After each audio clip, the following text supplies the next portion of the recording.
মায়ের সামনে ছোট্ট শিশুকে আছাড় মেরে, যদি ওটা আমার সন্তান হতো, 21 বছর 22 বছর ছেলের সামনে মাকে যেভাবে ধর্ষণ করছে, 12-13 বছরের মেয়ের সামনে মাকে যেভাবে ধর্ষণ করছে, এই দৃশ্য পৃথিবীতে আর কোন দেশে এরকম হয়? সরাসরি ধরে ধরে জবাই করে পানিতে ফেলে দেওয়া হচ্ছে, তাদেরকে দেখার কেউ নাই। বিশ্বে সবচেয়ে নির্যাতিত এখন এই বার্মার আরাকানের মুসলিম ভাইরা, অথচ তারাই ছিল প্রথম অধিবাসী। আমি ইতিহাসের দিকে না গিয়ে শুধু এতটুকু বলবো আপনাদের কাছে পরামর্শ, এটা প্রথমত বেশি বেশি দোয়া করুন, আল্লাহ রাব্বুল আলামিন যেন তাদের উপরে সাহায্য নাজিল করেন, আল্লাহুম্মা আমিন। আল্লাহ রাসূল মুহাম্মদ সাল্লাল্লাহু আলাইহি সাল্লাম 68 জন সাহাবীকে হত্যা করেছিল বলে আল্লাহর নবী বরদাশত করতে পেরেছিলেন না। আল্লাহর নবী দোয়া করেছিলেন, সহ্য করতে পারেননি। খুবাইবের নেতৃত্ব পাঠিয়েছিলেন কোরআন শিক্ষা দেওয়ার জন্য। তার 70 জনের মধ্যে একজন বাদ দিয়ে 69 জনকে হত্যা করেছিলেন। আল্লাহর সাহায্য ওই আল্লাহ এখনো আছে, যে আল্লাহ আগে মুসা আলাইহিস সালামকে সহযোগিতা করেছেন, যে আল্লাহ ইব্রাহিম আলাইহিস সালামকে সহযোগিতা করেছেন, যে আল্লাহ মুহাম্মদ রাসূলুল্লাহ সাল্লাল্লাহু আলাইহি সাল্লামকে সহযোগিতা করেছেন, সে আল্লাহ এখনো আছেন। তিনি সহযোগিতা করতে পারেন, তিনি সাহায্য নাজিল করতে পারেন, অবশ্যই সাহায্য নাজিল করবেন ইনশাআল্লাহ। তিনি বলেছিলেন, আল্লাহুম্মা আসদুদ ওয়া তাআতাকা আলাল মুজারা, আল্লাহ তুমি মুজারা গোত্রের উপরে তোমার পক্ষ থেকে গজবটাকে দৃঢ় করো। আল্লাহুম্মা সিনি কাসিনি ইউসুফ, আল্লাহ তুমি ইউসুফের সময় যেমন দুর্ভিক্ষ দিয়েছিলে, মুজারা গোত্রের উপরে এই দুর্ভিক্ষ তুমি দিয়ে দাও। আল্লাহুম্মা আসদুদ ওয়া তাআতাকা আলাল কওমিল মুজরিমিন, আল্লাহুম্মা সারিয়াল হিসাব, আল্লাহ তুমি খুব দ্রুত তোমার শাস্তি নাজিল করো।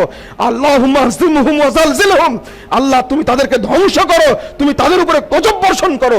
নবী মুহাম্মদ সাল্লাল্লাহু আলাইহি সাল্লাম রাহমাতুল লিল আলামিন কত কঠোর হয়ে গেলেন বদর যুদ্ধের সময়, কত কঠোর হলেন এই মুজারা গোত্রের বিরুদ্ধে, দোয়া করলেন। এই দোয়ার কারণে আজ পর্যন্ত মুজারা গোত্র ওই এলাকায় কোনো ঘাস পর্যন্ত জন্মায় না। গজবটা এমনভাবে আল্লাহর পক্ষ থেকে হয়েছিল। আমরাও আমাদের সবচেয়ে বড় অস্ত্র হলো আল্লাহর কাছে দোয়া করা, বড় অস্ত্র এখন সবচেয়ে বড় দোয়া করা। দ্বিতীয় বেশি দোয়া করুন, আল্লাহ যেন এই সুযোগে মুসলিম উম্মার শাসক বর্গকে এক কাতারে বসার তৌফিক দান করেন, আল্লাহুম্মা আমিন। আমি গত কয়েকদিন আগে জেদ্দাতে দুইটা বক্তব্য দিয়েছি এবং দোয়া করেছি আল্লাহর কাছে এই মর্মে, বারবার ভাইদের জন্য, বিশেষ করে মুসলিম শাসক হিসাবে সৌদি আরবের জন্য দোয়া করেছি, আল্লাহ যেন তাদের মাধ্যমে অন্যান্য মুসলিম দেশকে ঐক্যবদ্ধ করা তৌফিক দান করেন, আল্লাহুম্মা আমিন। তারাই পারবেন ইনশাআল্লাহ। মুসলিম শাসকদের হৃদয়ে যেন এই অপর মুসলিম ভাইয়ের রহমতটা, দয়াটা যেন আল্লাহ সৃষ্টি করে দেন, আল্লাহুম্মা আমিন। আল্লাহ তুমি ফেরাউন বাহিনীকে ধ্বংস করতে পেরেছো, তুমি নমরুদ বাহিনীকে ধ্বংস করতে পেরেছো, তুমি আবু জাহাল বাহিনীকে শাস্তি করতে পেরেছো, তুমি অবশ্যই সুচির বাহিনীকে শাস্তি করতে পারবে ইনশাআল্লাহ। আল্লাহ তোমার ফয়সালা অতি দ্রুত নাজিল করো। আমরা এই দৃশ্য আর চোখে দেখতে পাচ্ছি না, তোমার পক্ষ থেকে আমরা সাহায্য চাই, আল্লাহ তুমি তাদেরকে সাহায্য করো। আল্লাহুম্মা শাক্কিক শামলাহুম ওয়া মাযিক জামাহুম ওয়া খরিব বুনিয়ানহুম ওয়া দাম্মির দিয়ারহুম ওয়া আনজিল বিহিম বাসাকাল্লাযী লা তারুদ্দুহু লিল কওমিল মুজরিমিন। اللهم اخذل الكفرة والفجرة والمبتدة واليهود والنصارى والمشركين. اللهم اشدد وطأتك على القوم المجرمين. اللهم اشدد وطأتك على القوم الظالمين. اللهم اشدد وطأتك على القوم الكافرين المشركين. আল্লাহ তোমার কাছে আমাদের দোয়া করা ছাড়া বর্তমানে কোনো পথ নেই। আর আল্লাহর কসম দিয়ে বলবো আপনাদেরকে, যে সমস্ত ভাইয়ের অর্থ আছে, আল্লাহর কসম দিয়ে বলছি, যে সমস্ত ভাইয়ের অর্থ আছে, যারা অর্থ দিয়ে সহযোগিতা করতে পারেন, তারা কেউ টিউবওয়েল দেন, কেউ কাপড় কিনে দেন, কেউ টাকা দিয়ে সহযোগিতা করুন। তারা বাংলাদেশ আসছে, ইতিমধ্যে 7 পক্ষ হয়তো আসছে, তাদের খাবারটুকু নাই, থাকার জায়গাটুকু নাই। নবী মুহাম্মদ সাল্লাল্লাহু আলাইহি সাল্লামের সময়ে এইরকম আব্দুল কয়েস নামে একটা গোত্রের লোকেরা এসেছিলেন। আল্লাহ নবী চেহারা বিবর্ণ হয়ে গেছিল। আল্লাহ রাসূল বললেন, বেলালকে, বেলাল আযান দাও তাড়াতাড়ি। আযান দিলেন জোহরের।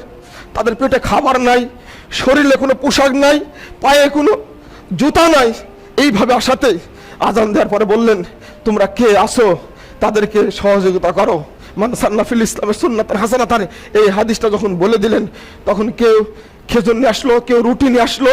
এইভাবে করতে করতে এই ভাইদের সহযোগিতা করার কারণে আল্লাহর নবী মুহাম্মদ সাল্লাল্লাহু আলাইহি সাল্লামের চেহারা আগে ছিল বিবর্ণ, যখন দেখলেন একসঙ্গে অনেকগুলো খাবার তাদের জন্য, পোশাক অনেকগুলো এসে গেছে, আল্লাহ রাসূল সাল্লাল্লাহু আলাইহি সাল্লামের চেহারা যেন তখন যেন ডালিমের মানে দানার মতো হয়ে গেল, চেহারাটা মানে করে ফুটে গেল জনগণের সামনে।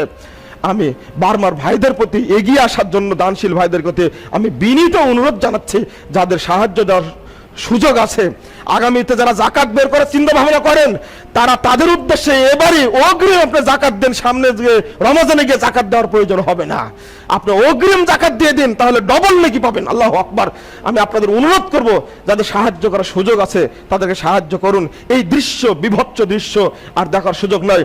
বাংলাদেশ সরকারের প্রতি বলবো, আপনারা আরো বেশি বেশি সহযোগিতা করুন, সেনাবাহিনীর মাধ্যমে, কর্মকর্তাদের মাধ্যমে বেশি বেশি সহযোগিতা করুন। আর যারা তান্দ্রিতে যাচ্ছে সঠিকভাবে যেন সেখানে যায়, এইটাই ব্যবস্থা করুন। ওখান থেকে যেন কেউ বিড়ালকে সুটকিস জোগানোর মতো যেন না হয়, তাদের ভাইদের প্রতি যেন বেশি বেশি দয়া করা হয়। আল্লাহ রাব্বুল আলামিন আমাদের সবাইকে কবুল করুন, আল্লাহুম্মা আমিন।